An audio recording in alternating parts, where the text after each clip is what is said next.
তো এবার আমার পালার থেকে একটা গান করি, তারপরে আমার দয়ালের কাছে কিছু জানার বিষয় থাকবে।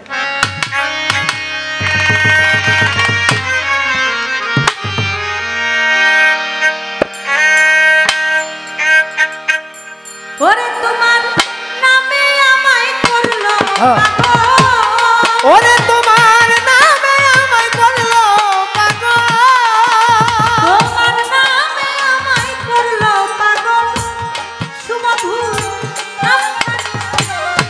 আমারে আপন করে লো, আমারে আপন করে লো, তা না হলে দয়াল তুমি নিজে আমার আপন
শ্বাসে তুমি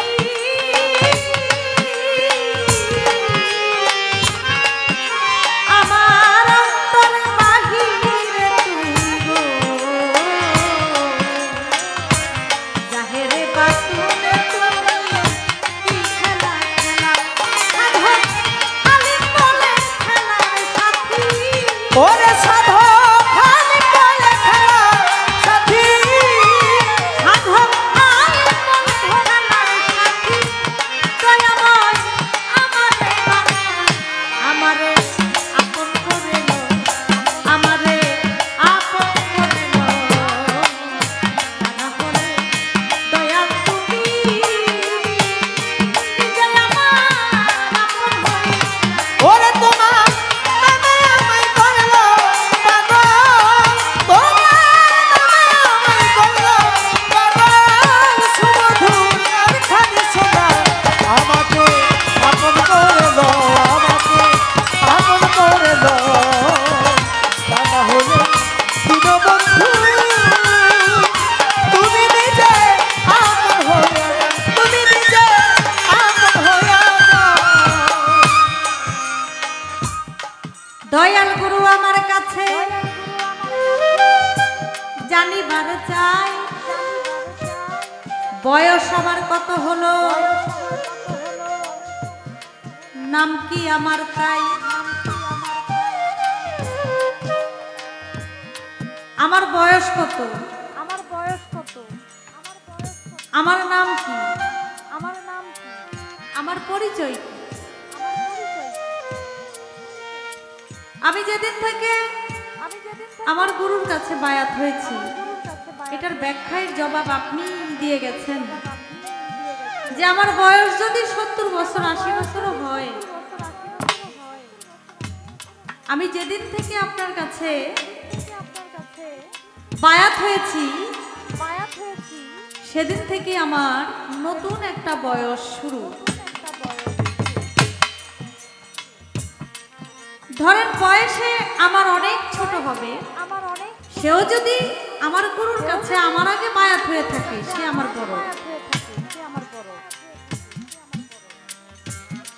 এমনিতে বয়সে খুবই ছোট আমার কিন্তু খুবই ছোট আমার দেখা গেল সে আমার আগে গুরুর কাছে বায়াত হয়েছে আগে গুরুর কাছে বায়াত হয়েছে তাহলে সে আমার বড় আমি তার ছোট সে আমার বড় আমি তার ছোট কারণ তিনি যতটুকু জ্ঞান অর্জন গুরুর দরবারে গিয়ে করেছেন আমি ততটুকু করতে পারি নাই আমি কতটুকু করতে পারি না। আমার বয়স একদিন আমি আজকেই মাত্র গুরুর কাছে বায়াত গ্রহণ করেছি আজকে থেকে আমার বয়স শুরু আজকে থেকে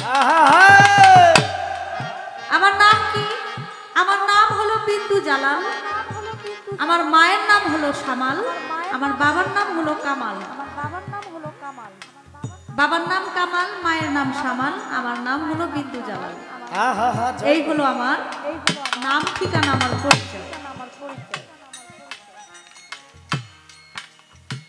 এবার আমার কথার জবাব দিয়ে গেলাম জবাব দিয়ে গেলাম আমার গুরুর কাছে আমার কয়েকটি কথা জানার বিষয় থাকবে আমার বিষয় থাকবে সে বিষয়গুলো হলো বিষয়গুলো হলো আমি আমার গুরুর কাছে জানতে চাই জানতে চাই এই পৃথিবীতে এই পৃথিবীতে এমন একজন এমন একজন ভক্ত ছিল ভক্ত ছিল আর এমন একজন গুরু ছিল গুরু ছিল গুরুর একটা অসুখ হয়েছিল অসুখ হয়েছিল সেই গুরুর অসুখ অসুখ ভালো করেছিল তার ছিল তার একজন ভক্ত একজন ভক্ত আপনার একটু ছোট বাজার একটু ছোট বাজার গুরুর এত ক্ষমতা ক্ষমতা গুরু এত কিছু জানে কিছু জানে গুরুর কাছে মানুষ আসে রোগ মুক্তির জন্য কিন্তু কিন্তু দেখা গেল দেখা গেল ওই ভক্ত যদি ওই ওষুধটা না দিত তাহলে গুরুর অসুখটা সারত না পারতো না ভক্ত যদি ওই ঔষধটা না দিত গুরুকে তাহলে গুরু সুস্থ হইতো না আমি জানতে চাই গুরুর এমন কি রোগ হয়েছিল যার জন্য ভক্তের কাছ থেকে ঔষধ নিয়ে তারপর গুরুর ভালো হইতে হয়েছে সে গুরুকে আর সে ভক্তকে আরেকটি কথা জানতে চাই সেই কথা হলো কথা হলো গুরু ভক্ত জন্ম নিছে গুরুর গর্ভে, গুরুর পেটে ভক্ত জন্ম নিছে, তাও এটা কোনো স্বাভাবিক জন্ম না। আমি জানতে চাই গুরুর পেট থেকে ভক্ত জন্ম নিছে, এটা কিভাবে সম্ভব? সে ভক্তকে আর গুরুকে, গুরু তো জানি পুরুষ, এই ভক্তকে পেট থেকে বাইর করলো কিভাবে? একজন মা মেয়ে তারা গর্ভধারণ করে, পৃথিবীতে একটা সন্তান যেভাবে আসার দরকার সেভাবেই আসে, কিন্তু পুরুষ গর্ভবতী হয়েছে আর গুরু গর্ভবতী হয়েছে, গুরুর পেট থেকে সন্তান জন্ম নিছে, এটা কিভাবে সম্ভব? সে গুরুকে আর ভক্তকে কিভাবে দুনিয়ায় আসলো? আমি এই ঘটনাটা একটু শুনতে চাই আপনার। তোমার নামে আমায় করলো পাগল, তোমার নামে আমায় করলো পাগল, সুমধু নামখানি শোনা আমাকে আপন করে লো, আমাকে আপন করে লো, দাদা হলে দীনবন্ধু তুমি নিজে আপন হইয়া যাও, তুমি নিজে আপন হইয়া যাও। তোমার নামে আমায় করলো পাগল, ওরে তোমার নামে আমায় করলো পাগল, ও তোমার নামে আমায় করলো পাগল, সুমধু নামখানি শোনা আমারে আপন করে লো, আমারে আপন করে লো, দাদা হলে দীনবন্ধু।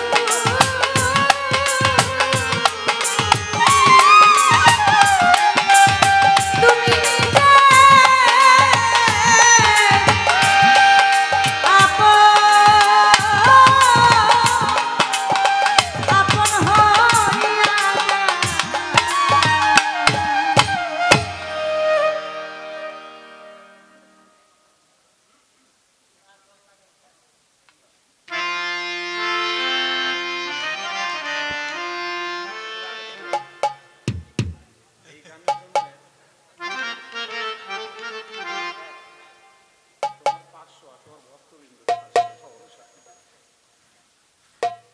আমাদের হে দয়াল দাদা অনেকগুলো চকলেট দিয়েছেন, আমাকে 500 টাকা দিয়েছেন, এবং আমার সাথে যারা মিউজিশিয়ানে আছে তাদেরকেও 500 টাকা দিয়েছেন। দাদার প্রতি আমার ভক্তি শ্রদ্ধা রইল।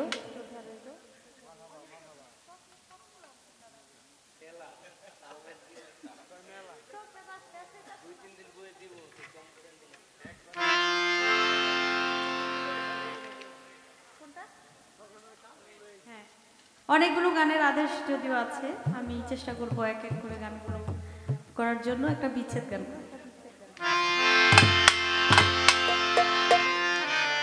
করব।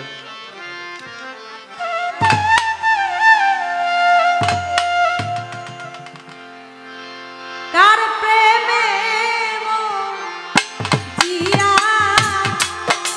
রইলা রে,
তিনটা দেন।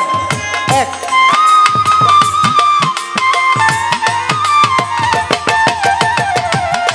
আমার কথা নাই কি তোমার মনে, আমার কথা নাই কি তোমার মনে, এখন আমার দারুণ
যা কথা ছিল চমৎকারভাবে তার মীমাংসা করে আমার কাছে দুটি কথা রেখেছেন। একটি কথা হলো তার এমন একজন গুরু ছিল, সেই গুরুর অসুখ হয়েছে, ঔষধ এনে দিয়েছে শিষ্য। গুরু যদি এত কিছু জানে তাহলে শিষ্য কেন তাকে ঔষধ এনে দেয়? আরেকটি প্রশ্ন হলো তার এমন একজন গুরু ছিল, একজন ভক্তকে সে জন্ম দিয়েছে, সে আবার পুরুষ। এটা বড় ভেজালের কথা। যার দোয়া চাই, দয়া চাই। আপনারা অনেক ভালো শ্রোতা, ধন্যবাদ আপনাদেরকে। কারেন্ট চলে গেছে, তারপরে আপনারা অনেক সুন্দরভাবে বসেছিলেন। আগে একটি গান রাখি, চমৎকার গান করেছেন। প্রথম গানটি, আমাকে আপন করে নাও, তা না হইলে ও আমার গুরু তুমি নিজেই আমার আপন হয়ে যাও। হ্যালো হ্যালো, নেক্সট নাম্বার বলো।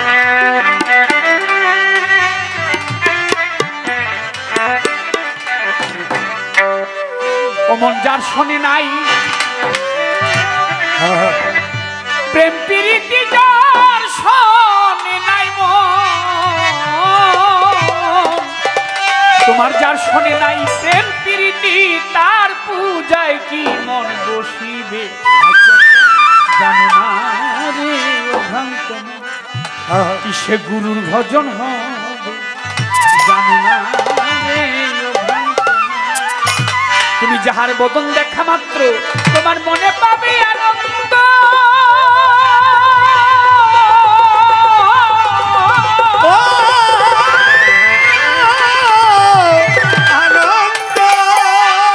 তুমি তাকে বুকে জড়িয়ে ভেব এই তো স্বয়ং গোবিন্দ, যাহার বদন দেখা মাত্র তোমার মনে পাবে আনন্দ। তুমি তাকে বুকে জড়িয়ে ভেব এই তো স্বয়ং গোবিন্দ, দিয়ে তার প্রতি অঙ্গে প্রতি করিয়া গোবিন্দ,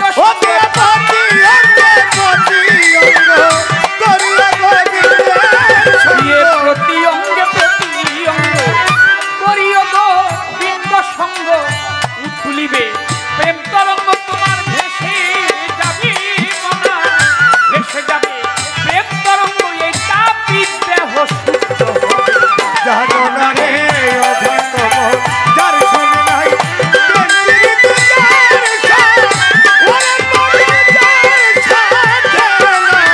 যার সাথে নাই প্রেম প্রীতি, তার পূজায় কি মন বসিবে? জানো না রে ও ভক্ত মন, কিসে গুরুর ভজন হবে? জানো না রে ও ভক্ত মন, প্রেম সোহাগায় কাছে টেনে প্রিয়া কিংবা প্রিয়জন, প্রাণ বলল গোবিন্দ টেনে প্রিয় প্রেমের আলিঙ্গ। প্রেম সোহাগায় কাছে জানো, প্রিয় কিংবা প্রিয়জন,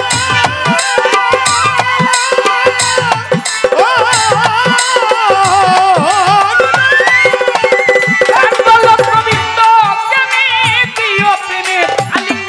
তোমার মুখে যাহা মিঠা লাগে সপে দিও তা গুরু ভোগ। ওরে মুখে যাহা মিঠা লাগে সপে দিও গুরুর ভোগে। মুখে যাহা মিঠা লাগে সপে দিও তা গুরু ভোগে। পরাণ কান্দে যাহার লেগে তোমার, পরাণ কান্দে মনা, পরাণ কান্দে যাহার লেগে তার প্রতি মাইতে। জানো না রে ও ভক্ত মন, যার সাথে নাই প্রেম প্রীতি, যার সাথে, ওরে মন যার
বল্লভ বলে পাইল যারা বল্লভ বলে রাধা বল্লভ বলে পাইল যারা প্রেমের মরা মূল্য ভাবে জানো না রে ও ভক্তমন যার সনে নাই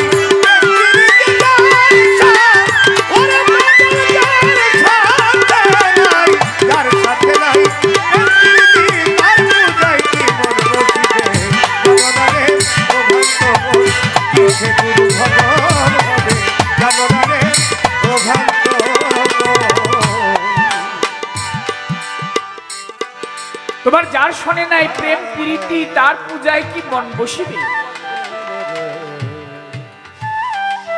জানো না রে ও ভ্রান্ত মন তোমার কিসে কৃষ্ণ গুরু ভজন হবে যাহার বদন দেখা মাত্র তোমার মনে পাবে আনন্দ তাকে বুকে জড়িয়ে ভেবো এই তো স্বয়ং গোবিন্দ দিয়ে তার প্রতি অঙ্গ করিও গোবিন্দ সঙ্গ উথুলিবে প্রেম তরঙ্গ তাপি দেহ শুদ্ধ হবে প্রেম সোহাগায় কাছে টেনে প্রিয়া কিংবা প্রিয়জন প্রাণ বল্লভ গোবিন্দ জ্ঞানে দিও প্রেমের আলিঙ্গন তোমার মুখে যাহা মিঠা লাগে তা সোপে দিও বন্ধুর ভোগে পরাণ কাঁদে যাহার লেগে তার প্রতিমায় তুমি থেকো দিও বলি সবার চাইতে গোপন প্রীতি যার শোনে আদান প্রদান তার প্রতিমায় পুজো দিতে তোর লাগবে না ধর্মের ভেদ বিধান পঞ্চরস একত্র করা মানব হারিতে ভরা রাধা বল্লভ বলে পাইল যারা প্রেমের মরা মূল্য ভবে আহা এই যে তোমার দেখলাম তো এখনই তো তোমাকে দেখলাম যে তোমার মধ্যে অহংকার ঢুকে গেছে অহংকার যদি না ঢুকতো তাহলে কি তুমি আমার এই প্রশ্ন করতে পারো না যে এমন একটা অসুখ হয়েছে গুরুর সেটা শিষ্য ছাড়া আর ঔষধ কেউ আইনে দিতে পারে না এই কথাটাই অহংকারী কথা আপনারা বিচারক কি বাবারা অহংকার যদি না ঢুকতো এই কথা তো বলে না গুরুকে যে শিষ্য ছাড়া গুরুর উপায় নাই বলে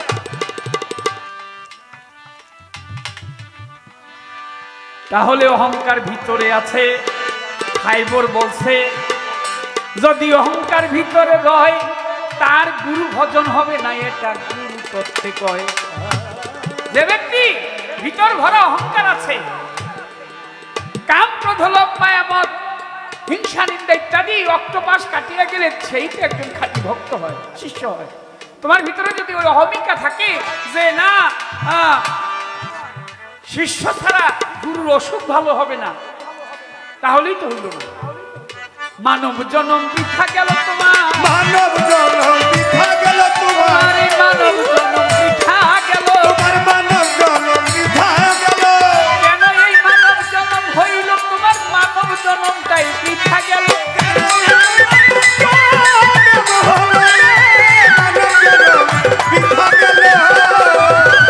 কোনো কিছুতে গুরুকে ছোট করে কোনো কিছু বলা যাবে না যে কথাতে গুরু ছোট হয়ে যায় গুরু সর্বস্ব গুরুর সাথে কোন রকমে কিঞ্চিত মাত্র বালুর কণিকা তৎপরিমাণ সন্দেহ গুরুকে করা যাবে না তাহলেই তোমার গুরু ভজন হবে না আমার শিষ্য রত্নধন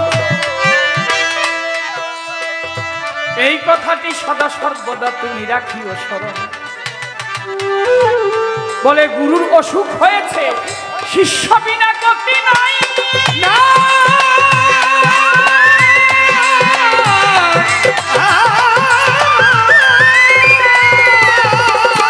ঔষধ দিল শিষ্যকে জানিবারে চাই গুরু ছিল শ্রীকৃষ্ণ মহাপ্রভু শাস্ত্রেতে কয় শিষ্য ভক্ত একজন রাধা নাম তার জানেন মহাশয় শ্রীকৃষ্ণ মহাপ্রভু ছিল গুরু শিষ্য ভক্ত ছিল শ্রীমতী রাধারানী কৃষ্ণের একবার মাথা ব্যথা হয়েছিল বৌদ্ধ এসে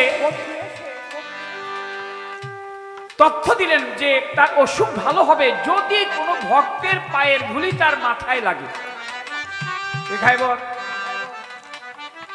কিভাবে ভালো হবে ভক্তের পায়ের ধুলি যদি কৃষ্ণের মাথায় দেয় তাহলেই কৃষ্ণের অসুখ ভালো হয়ে যাবে এখন কোন ভক্ত তো তার গুরুকে তার পায়ের ধুলি দিতে পারে না 1600 গোপিনী ছিল কানাই বলাই ব্রজের যত রাখালগণ ছিল ধুলির জন্য চলে গেলেন যে কৃষ্ণের অসুখ ভালো হবে যদি ভক্তের চরণ ধুলি তার মাথে পড়ে।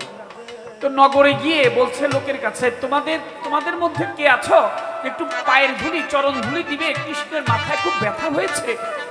কবিরাজ বলেছে যে তার মাথা ব্যথা ভালো হবে ভক্তের পায়ের ধুলি যদি তার মাথায় দেওয়া যায়। তখন সবাই শুনে বলছে ছি ছি ছি, বলে কি আমার পায়ের ধুলি আমার গুরুর মাথায় দিব, এটা সম্ভব না। সবাই করে দিয়েছে মানা, আমার চরণ ধুলি পায়ের ধুলি পদ ধুলি কৃষ্ণের মাথায় দেওয়া যাবে না। সবাই মানা করেছে। অহংকার করো না, অহংকার করো না, আমি আগেই হবে না।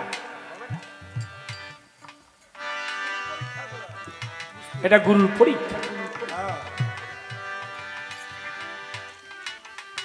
গুরু শিষ্যকে ভক্তকে পরীক্ষা করছে, এর জন্য তুমি বড় হয়ে যাও। সবাই যখন মানা করে কিভাবে যায় পদধূলি আনতে, নামাবলী নিয়ে ওই লোকের কাছে গিয়েছে, গিয়ে বলছে তোমাদের মধ্যে কে আছো যে নামাবলীর মধ্যে লেখা ছিল হরে কৃষ্ণ কৃষ্ণ কৃষ্ণ হরে হরে, হরে রাম রাম রাম হরে হরে।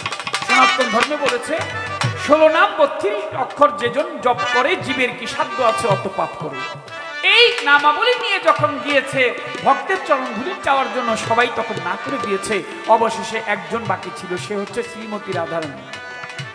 রাধার কাছে গিয়ে বলেছে, রাধা ভক্ত ছিল যত সকলেই তো না করলো চরণ ধুলি দিবে না, এই কথাটি সত্য। রাধা সবাই বলেছে চরণ ধুলি দিবে না, তো তুমিও তো কৃষ্ণ ভক্ত একজন, তুমি কি তোমার পায়ের ধুলি দিবে? দিলে পরে কৃষ্ণের অসুখ ভালো হয়ে যাবে। বলে কিভাবে? বলে নামাবলীর মধ্যে তোমাকে চরণ ধুলি দিতে হবে। তখন রাধা বলছিল আমার পায়ের ধুলি কৃষ্ণের মাথায় দিব, আমার কোনো অসুবিধা নেই। কারণ হচ্ছে এই হাতটা, এই পিঠটার, বুকটার, মুখটার, পাওটা, তার পায়ের ধুলি তার মাথায় দিব, আমার বলতে কিছু না। আমরা অনেক সময় বলি ওই ঘরটা কার? বলে আমার। ওই বাড়িটা কার? বলে আমার। ওই জমি কার? বলে আমার। গরুটা কার? আমার। খাসি কার? মহিষ কার? বলে আমার। আল্লাহ পাক বলে খবরদার, তোমার বলতে কোনো কিছু নাই, তুমি তো তোমার না, তোমার সর্বশেষ ঠিকানা 3.5 হাত মাটির ঘর, এটাও পাইতে পারো নাও পাইতে পারো। আমার বলে না, এই জায়গার যিনি মালিক এখন কাগজে, 100 বছর আগে উনি মালিক ছিল না, আবার 100 বছর পরে এখন যিনি মালিক তিনি থাকবে না। নামের পরিবর্তন হয়েছে, জায়গার তো মালিক হইল একমাত্র আল্লাহ, সৃষ্টিকর্তা তিনি হচ্ছে মালিক। আমার যে বলি আমার আমার এই কথাটি, আমার শব্দটি বলা যাবে না। সবকিছুর মালিক হলো আমার আল্লাহ, আমার প্রভু, আমার ঈশ্বর, ভগবান, গড যাই বলি না কেন, সেই হচ্ছে মালিক। আমি মাত্র 2 দিনের মুসাফির, 2 দিনের জন্য আসছি এটা দেখভাল করার জন্য। মালিক মূলত পক্ষে আমি না, কারণ আমি যে 3.5 হাত ঘরে থাকবো ওটাও তো আমার ভাগ্যে হইতে পারে, নাও হইতে পারে। তাই কথা শুনে বলেছে রাধা আমি কৃষ্ণ প্রেমের যোগ্য নই, আমার কৃষ্ণকে যে ভালোবাসে আমি যে তার হই। রাধা বলেছে কি আমি কৃষ্ণ প্রেমের যোগ্য নই, আমার কৃষ্ণকে যে ভালোবাসে আমি তার হই। শ্রীমতী রাধারানী নেচে নেচে ওই নামাবলীর মধ্যে চরণ ধুলি দিয়ে দিয়েছে। ধুলা নিয়ে যখন নারদ মুনি কৃষ্ণের কাছে গিয়েছে, কৃষ্ণের মাথার মধ্যে যখন চরণ ধুলি লাগাইয়া দিল, শ্রীকৃষ্ণের অসুখ ভালো হয়েছিল। কৃষ্ণ জিজ্ঞেস করেছে চরণ ধুলি দিয়েছে কে? বলে নগরের যত ছিল, ব্রজের যত লোকজন ছিল সবাই না করেছে, কেউ দিতে চায় না। বলে দিল কে? বলে একজন দিয়েছে, সে হচ্ছে তোমার ভক্ত, সে হচ্ছে শ্রীমতী রাধারানী। বলে তাই নাকি? রাধা আমাকে দিয়েছে? এটা কৃষ্ণের পরীক্ষা ছিল। তাই কৃষ্ণ খুশি হয়ে রাধাকে দাসখত লিখেছিলেন শ্রী গৌরহিতানন্দ সীতা গোকুলে ধাম থানা কদমতলা রাধাগো তুমি আমার প্রেমের মহাজন শুদ্ধিব নেত্রবাণী হই হরি অঙ্গীকারী তোমায় ছেড়ে দূরে যাইব যত রারা বলে কাঁদবো তত ধা বলে হব মূর্ছাগত ক্ষতের ন্যায় অভিসন্ধি ক্ষতের ন্যায় কিস্তিবন্দি খত দিলে আমি কৃষ্ণ চোরা এই ঋণ শোধ করিবে কলির জীবে ভক্ত আসলে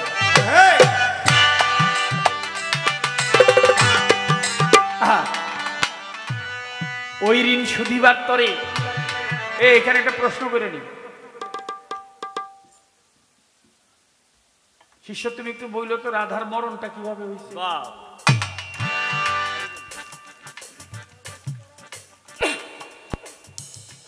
রাধার মরণটা কিভাবে হয়েছিল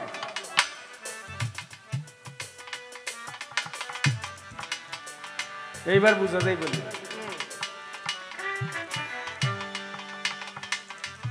শেষ বাসি কোন দিন শুনেছিল রাধা বলো না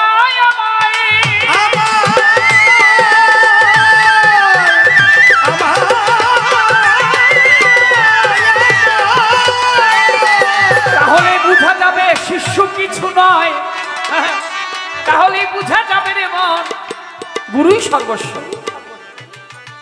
আমি আগেই বলছি গুরু ছিল গুরু আছে গুরু থাকবে আর শিষ্য হচ্ছে অল্প কদিনের জন্য এই কদিনের জন্য আছে আবার কয়দিন পরে থাকবে আমি সহ এখানে আমি তো সাজানো গুরু আজকে সাজা গুরু সাজা নাকি বেশি ফাইবরের ইচ্ছা হয়েছে সুবিধার ইচ্ছা হয়েছে তাই আমার গুরু বানায় ছেড়ে দিছে আসলে তো আমি গুরু না গুরু আপনারা গুরু হচ্ছে পরম সৃষ্টি আমি কেবল অল্প এই রাতটুকুর জন্য গুরু আর এক কথা জিজ্ঞেস করে আসরের ভিতর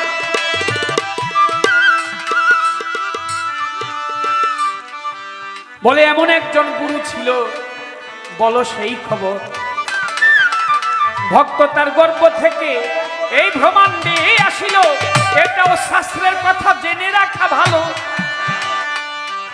এটাও শাস্ত্রের কথা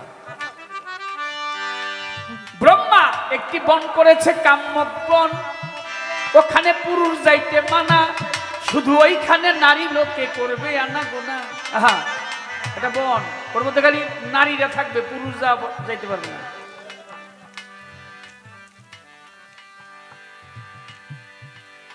শিব একদিন ওই কাম্যক বনের কাছে চলিয়া যায় দেখে অন্ধকারাচ্ছন্ন বনটা কাউকে দেখা নাই আর যায় কাউকে খুঁজিয়া না পায় বনের ভিতর চলে গেছে দেবের দেব মহাদেব যাকে শিব ঠাকুর বলে ভিতরে গেছে ভিতরে গিয়ে হয়ে গেছে নারী পুরুষ যাইতে মানায় আছে বলবো কথা তারি ওখানে পুরুষ যাইতে পারবে না নারীরাই যাবে যখন তিনি পুরুষ ছিল পুরুষ যখন ঢুকেছে ঢুকে নারী হয়ে গেছে এখন নারী হয়ে ভিতরে তিনি হাঁটাহাঁটি করে ঘুরছে আর এই দিক দিকে ব্রহ্মা দেখছে যে ওই যে একটা নারী দেখা যায় অনেক বছর পার হয়ে গেল কেউ তো আসে না একটা নারী এইমাত্র আসছে তখন ব্রহ্মা সেখানে গিয়েছে হরের সাথে হরির মিলন এই তো হ্যাঁ নারী দেখলে পুরুষের যা হয় বেয়াদবি মাফ করবেন তারা কাম চরিতার্থ পূর্ণ করলেন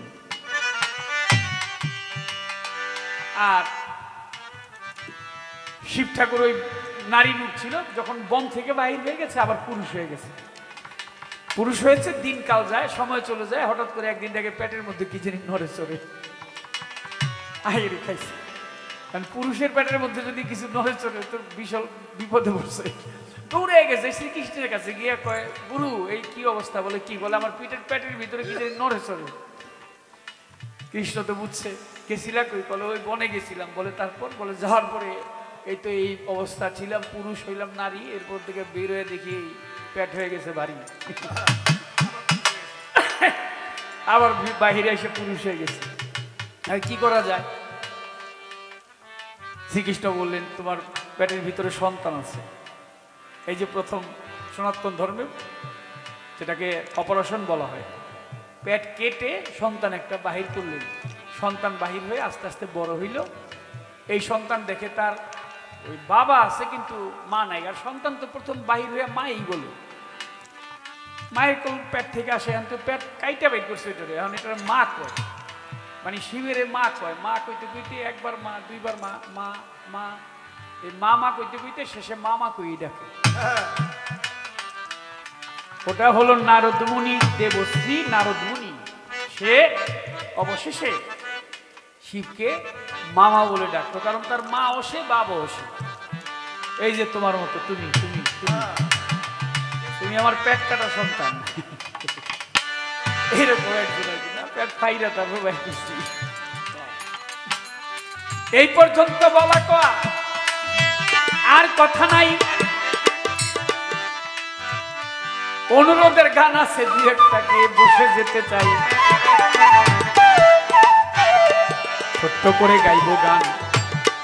ওরে বাবা, রাত্র অধিক হয়, 2টার উপরে হয়ে গেছে, দেখিলাম নিশ্চয়। ছোট করে গান গেয়ে আমি আসর দেই ছেড়ে, দেখি কি দাঁড়াইয়া শিষ্য বলে আমার। আপনারা অনেক ভালো মানুষ, অনেক সুন্দর পালা গানকে আপনারা ভালোবাসেন। যদি একটু শীত পড়েছে, আমাদের ঢাকায় এমন শীতটা নাই, এখানে যেরকম ঢাকায় একটু কম, এখানে একটু বেশি শীত দেখতেছি। অনেকে আবার শীতের রাতে তো একটু কাঁথার তলে গেলে আরাম লাগলে একটু ভালো লাগে। তারপরে আপনারা কষ্ট করে বসে আছেন, সকল চরণে ভক্তি শ্রদ্ধা, সবাইকে সালাম, ধন্যবাদ।